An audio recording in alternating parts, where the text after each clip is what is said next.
Welcome back to Design Smith. I found this really cool vintage concert poster on Pinterest of Johnny Cash and guests, and in this video we'll be recreating it and applying the effects in Photoshop. Before we get started, please subscribe to support the channel. Alright, so when it comes to the actual type of this, I'm not going to worry about matching up the font. I'm just going to get it to where it's kind of close and has the same feel as the original. So the first thing I'm going to do is grab the poster, and we're going to lower down the opacity and then lock that layer. And the closest font that I have to this one, I believe, is Nashville. You know what? It's not loaded on my system, so let me get it downloaded. All right, there we go. I know at one point I had this font, but I don't know what happened to it to make it disappear off my computer like that. Okay, so we'll just kind of roughly get the size here, and then we'll go in and refine it here in just a second. All right, so I'm gonna line this up to about right here. Just get the sizing kind of close. Now let's go ahead and match the size of this right here. That way we don't have to do any guesswork when it comes to that. And instead of kerning, I'm just gonna create outlines and then ungroup everything. That way I can just select these individually. And I'm just gonna kind of roughly resize these to the original.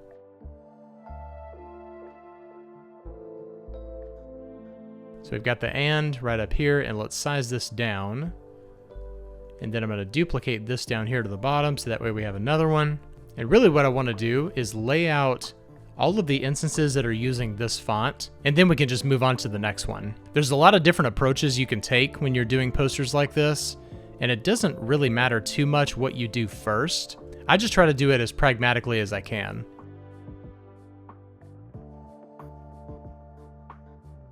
And remember, when you're doing a vintage poster like this, you definitely want to size those individual letters differently. It just gives it a much more authentic look. And let's drop a star right here. And this star actually has some rounded corners, so I'm going to hit A on my keyboard, and that's going to activate these anchor points. And all of them are selected, so all we have to do is pull down just slightly. And then we also want to give the star a distorted look. Make sure that it's not too perfect looking. So we're going to go up here to Effect, Distort and Transform, and Roughen. And we're going to leave it at Smooth right here. And I'm just going to bring this down and just kind of play around with it. And it doesn't have to be too off the rails. It just needs to be a little bit not perfect. So 2% is probably really good. Let's do that right there. And we'll do a slight rotation just like it is in the original poster. Like I said, it doesn't have to be perfect, it just needs to match the original feel. And then we'll do the same thing up here. Since we have 6 stars going on up here, I'm going to create one, and we'll round the corners like that. And I'm gonna duplicate these over here, and then do the same thing as a group over on this side.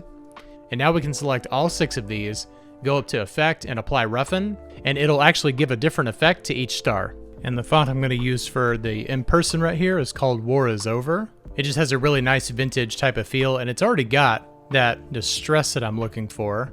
And we'll just kind of roughly get this about the same. It doesn't have to be exact. And this font doesn't actually have those block quotes right there, so I'm going to use a different font for that.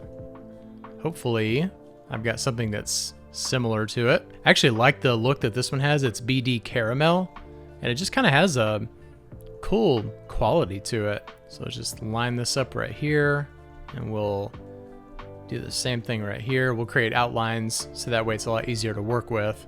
And then even though the BD Caramel font doesn't have any of that distressing going on, we can apply that once we get into Photoshop. Okay, let's fill out the rest of this section down here. And remember, when you're doing something like this, to kind of move the baseline just a little bit. If you notice right here, we'll click on the first part of this, and the Y value is different from the Y value here. It just makes it look a lot more authentic. And I love that lowercase g right there, that oversized lowercase g. It's like a Garamond probably. Maybe not exactly, but let's see, let's try Goudy. Yeah, that's definitely a lot closer. It's not exactly the same, but it's close enough. Now let's create outlines.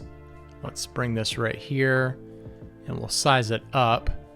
That's just really cool looking. I like that. All right, let's do something similar to what we did with the stars up there at the top. We'll create a circle here, and I'm gonna duplicate this all the way over here to this side. Now we're gonna select both of these circles and activate our blend tool. And now we'll double click on our blend tool over here in the toolbar.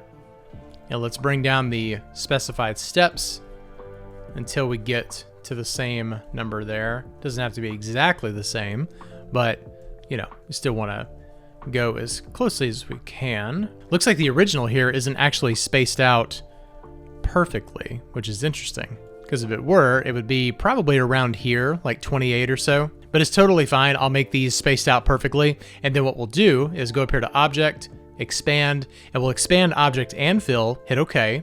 And now let's ungroup everything.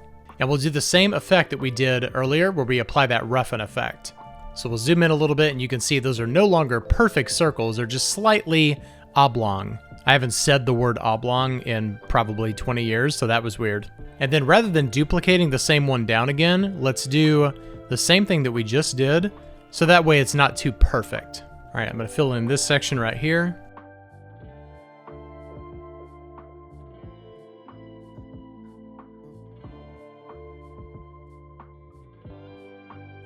All right, what we're gonna do here is just kind of separate these really quickly. I'm gonna create outlines and then ungroup everything.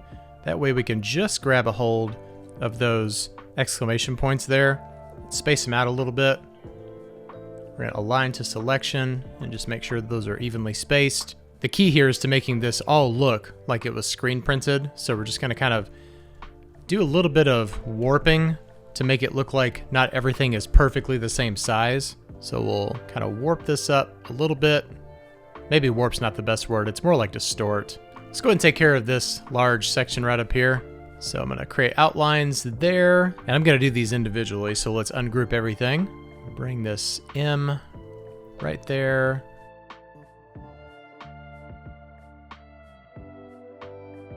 The key to doing this is to make it look like the ink didn't quite make it all the way through, and also the placement isn't entirely perfect. You gotta remember the process of making posters like this is running the ink through a screen and doing it all by hand. So you're obviously gonna see some inconsistencies there, and the font that we're using is definitely helping with that, but kind of placing it a little bit more randomly and making sure the baseline isn't exactly perfect really does help to lend to that authenticity. And then we'll add in some layered effects in Photoshop to really drive that home.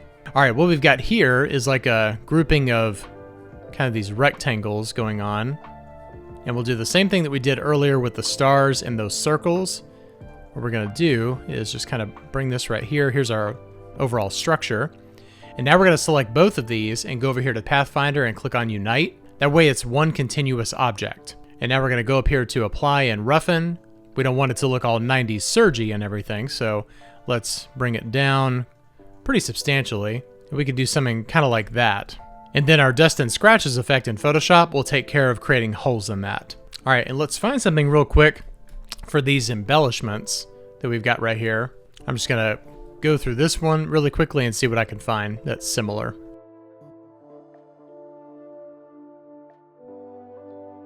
All right, that's probably the closest that I've found. It's not exactly the same, but it's totally fine. So I'm just gonna size this down and we'll just kind of get it around the same size. You don't want to distort it too much because then it doesn't look natural anymore.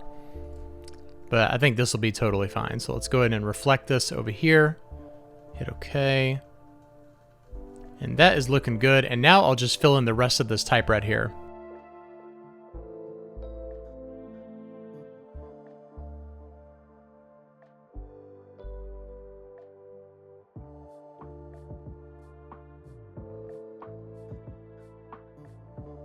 Okay, so apparently you used to be able to get concert tickets from a policeman. I had no idea. Okay, so now the very last thing we need to do is create these little border things that are going on right here. I'll also make some for the top. And then once we have our canvas down here, we'll get it sized proportionately. This isn't a Swiss poster, so it's probably not on a grid. So I'm not gonna worry too much about getting exact placement. They definitely lean more in the artistic side when creating posters like this. Okay, some of the type I've already created outlines for, but I'm gonna go ahead and select everything and create outlines just to make sure that we didn't miss anything. And let's go ahead and select these 4 borders right here and go up here to Effect and Apply Roughen.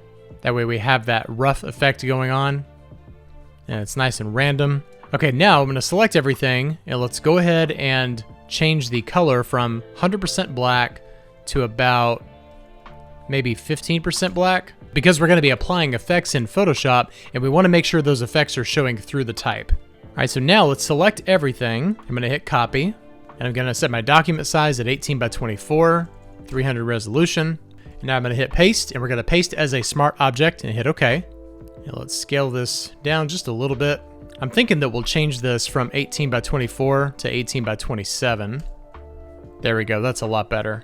And now we can scale this back up a little bit, and if you want, you can hold down Shift to kind of distort it just a little bit, and then I'm gonna bring it down a little bit more just to give a little bit of a good margin there. All right, that's looking good. All right, let's take a look at the original poster, and Johnny Cash and the 15th are both red, so we definitely want to make sure that we preserve that. So here's what I'm going to do. I'm going to color drop this red really quickly, double click it, and copy that hex code. Now we're going to go back into Photoshop, double click on our Vector Smart Object, and that's going to bring us into this separate file right here. And I'm going to select Johnny and Cash and 15th. And now we'll double click on the color here and paste in that hex value. And now all we have to do is hit save. I'm going to close this, and let's go back into Photoshop, and it's updated right there. And our background color is like this yellow tannish type of color, so let's copy that. I'm going to go down here to my background layer, and let's click on add a new layer style. I'm going to add solid color, and let's type in that hex value. And now I have this dust and scratches texture that I'm going to drag and drop right on top of here. And let's make sure that the layer is all the way at the top, and let's center this. I'm going to rotate it and then enlarge it to where it covers the entire poster. And now I'm going to select both of our layers here. This is our dust and scratches texture and the type. And we're going to hold down Option or Alt in between those two layers, and we're going to click right there. And now with just that top layer selected, I'm going to cycle through the blending modes until we get our red back here. And I'll turn off the layer just so you can see the difference. Here it is without it, and here it is with it. It's giving it even more of that vintage look, but we still have a few more steps in order to make this look truly authentic. What I want to do is add a threshold layer on top of the dust and scratches layer, and we want it to apply only to that layer. So let's select threshold and our dust and scratches, and we're going to clip that threshold just to that layer. And then we also need to change our blending mode to lighten. That way we bring back that red. And then if you'll notice right here in our original font, we actually have parts of it that are cut out, and you can see our background color that we added. But anywhere that we have dust and scratches being applied, we actually have white going on, and we want to make sure that we get rid of that white. So let's double click on our threshold layer, and we're going to go down here to blend if, and we're going to leave it checked as gray. Go down to the current layer, hold down Option to grab just that left caret, and then we're just going to drag it all the way down, and then we'll hit OK, and now everything is nice and consistent. So we've got really good vintage effects going on. Now we need to make this paper look old. All right, I've got this nice, really old looking paper texture right here, so let's drag this on top and bring it all the way to the very top, and do the same thing we did earlier with our dust and scratches. And we need to bring that layer to where it's actually outside of that clipping group. So I'm going to click on this, bring it down here, and then bring it all the way back up to the top to get it out of that group. And then we'll just cycle through blending modes until we find a good combination that preserves everything that we've done so far.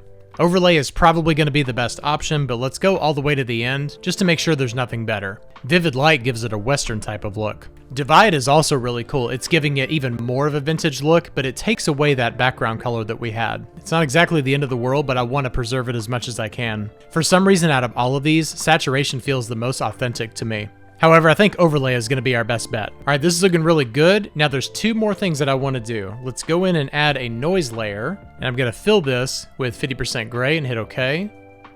Now let's go to Filter, Noise, and Add Noise. It doesn't need to be too heavy, maybe around 10% or so will be just fine. And now we'll change our blending mode to overlay. All right, that's not as heavy as I was hoping it would be, so I think we need to go back in and add more noise. So I think we need to bring it up to about 60%.